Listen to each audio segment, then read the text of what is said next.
Right, so today we're going to try to figure out Prince Harry. Okay. Is he a genuine force for good, or is there something a little bit more calculated going on? We've got a lot of material on him, Yeah. news articles, analyses, even some background from Wikipedia. Sounds good. So let's just get into it. Okay. And see if we can kind of separate the PR from the person. Yeah. Yeah. It's interesting because I think with Harry, you see this constant tension between his royal lineage Right. and his attempts to break free from it. And that makes it difficult to understand his motivations. For sure. Yeah, on the one hand, you have this guy who's very embedded in the royal family. Yeah. King Charles's godson. Right. Close to William Godfather, to both George and Archie. Yeah. And yet he makes this very public and very dramatic exit from royal duties back in 2020, searching for a more peaceful life with Meghan. Right. Do you think the yearning for peace was genuine? It's hard to say for sure, but I think if we want to get to the bottom of that, we need to look at the actions that followed. Take the Archwell Foundation, for instance, launched with huge fanfare, Yeah. promising to tackle these massive global issues, vaccine equity, refugee aid, you name it. Right. Their first impact report even boasts raising $13 million and donating $3 million. Oh, wow. Sounds pretty good, right? It does sound good on the surface. Yeah. But I did notice in some of these articles that the financial picture of Archwell seemed a little bit more complex than that initial splash. Can you kind of unpack that for us? Absolutely. When you dig deeper into the tax filings, you see that donations have actually dropped significantly since that first report. Really? At the same time, staff salaries are surprisingly high. This raises questions about how effectively they're using their resources. Right. Is this truly impactful philanthropy, or are we looking at a well-oiled machine for building their personal brand? And that's where I think this whole grifter or gifted question gets really tricky. Yeah. Because on the one level, you want to applaud someone for using their platform and trying to do good in the world. Right. But at the same time, you have to wonder if it's all a bit too calculated, a bit too self-serving. Exactly. And this same tension pops up again when you look at the Invictus Games. Okay. Harry founded the Games in 2014, and it's clearly a project close to his heart, Yeah. a multi-sport event for wounded service members. You can see how deeply personal that is for someone who served in Afghanistan himself. Absolutely. Yeah. The passion's obvious. Yeah. But then there's the documentary series Heart of Invictus, produced by his for-profit company, which kind of muddies the waters a bit. Right. Does it make you question his motives at all? It does make you wonder where the line blurs between genuine altruism Yeah. and leveraging a good cause for personal gain. Yeah. Now, we know the games themselves have had a tremendously positive impact on the lives of countless veterans. But when you bring a for-profit production company into the mix, it does raise questions about how those profits are being used and what the ultimate goal really is. So is it even possible for someone like Harry, with his level of fame and scrutiny, to do good without it being seen as somehow self-serving? Yeah. Is every action automatically filtered through this lens of suspicion because of who he is and how he's chosen to build his platform? That's the real dilemma, isn't it? It is. How much is our perception of someone like Harry colored by the constant media scrutiny, Right. by those pre-existing narratives of the rebel prince? Yeah. It's hard to know what to believe sometimes. It really is. And it doesn't help that even seemingly personal events get blown up into these massive public dramas. Yeah. Take the Duke of Westminster's wedding. Harry chose not to attend. Yeah. Suddenly it's front page news. Right. The media spins it as a deliberate snub, Uh-huh. a sign of deepening rifts within the royal family. But is that really what was going on? I think we have to be careful about giving too much weight to these media narratives. I think they thrive on conflict and speculation. Right. It's entirely possible that Harry's absence was simply a matter of scheduling, Yeah. or perhaps a desire to keep the focus on the happy couple rather than his own family drama. Yeah. But of course, that doesn't make for a very exciting headline, does it? It definitely doesn't. So how do we, as consumers of this information, Yeah. cut through the noise and try to understand the real dynamics at play? Right. Especially when it comes to something as complex as Harry's relationship with his brother William. Hmm. I mean, they were famously close, weren't they? Yes, especially in the years following their mother's death. Right. There was a real sense of unity and support between them. Yeah. But things seem to have shifted significantly after Harry's marriage to Meghan. Okay. The rumors of tension started swirling almost immediately.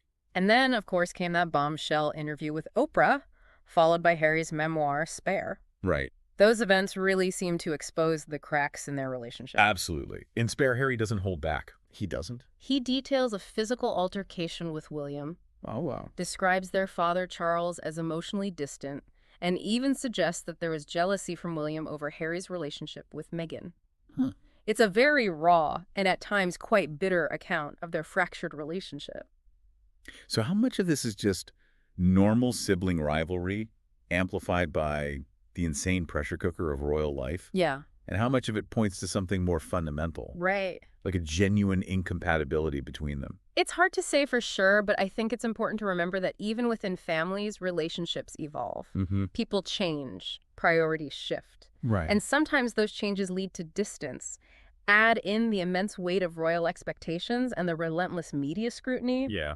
and it's not surprising that things would become strained. But those strains have undoubtedly had an impact on how the public perceives Harry. Right. Haven't they? On the one hand, you have people who applaud him for speaking out, for challenging the status quo, for advocating for mental health and veterans issues. Yeah. And then there are those who criticize him for airing his family's dirty laundry so publicly, Yeah. for profiting off his royal connections, for seemingly contradicting his own calls for privacy. Right. It's a complicated picture, to say the least. So do you think it's possible for him to reconcile those two sides of himself, to be both a vocal advocate and a private citizen? Perhaps, but Yeah. it requires a level of self-awareness and intentionality Right. that's difficult to achieve, especially under such intense scrutiny. And it makes it that much harder to answer that fundamental question we started with. Is he a grifter or is he gifted? Yeah. Because the evidence, as we've seen, points in both directions. And maybe that's the most interesting takeaway from all of this. Okay. Human beings are complex, motives are rarely pure, Mhm. and sometimes the most compelling figures are the ones who defy easy categorization. So it feels like we're kind of circling this idea that maybe the real question isn't about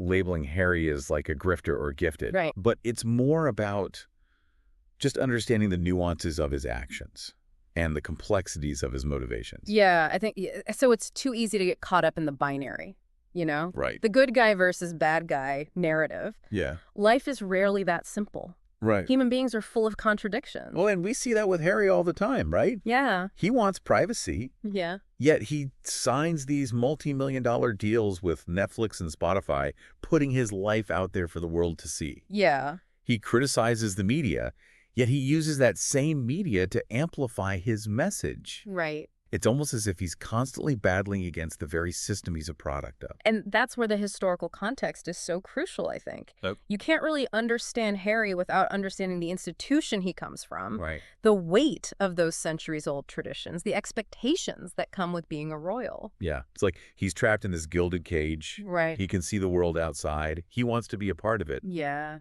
But those bars are always there, reminding him of where he comes from, the role he's supposed to play. And that creates this fascinating tension, doesn't it? It does. Makes it hard to assess his actions without considering that unique set of constraints. It makes you wonder if anyone in his position could truly break free, Right. or if they're always going to be seen as a representative of that institution, Yeah. no matter what they do. That's a question a lot of people are asking, especially as younger generations start to question the relevance of the monarchy in the modern world. Right, because on the one hand, you have this enduring fascination with the royals, this allure of tradition and pageantry. Right. But on the other hand, there's a growing sense of skepticism, a feeling that maybe it's time to move beyond these inherited systems of power and privilege. And Harry embodies that tension perfectly. Yeah. He's both a beneficiary of that system and a challenger to it. Right. He benefits from his royal lineage, yet he also seems to chafe against the restrictions that it imposes. So maybe that's the most interesting takeaway from this whole deep dive. Yeah. It's not about deciding whether Harry's a good guy or a bad guy. Right.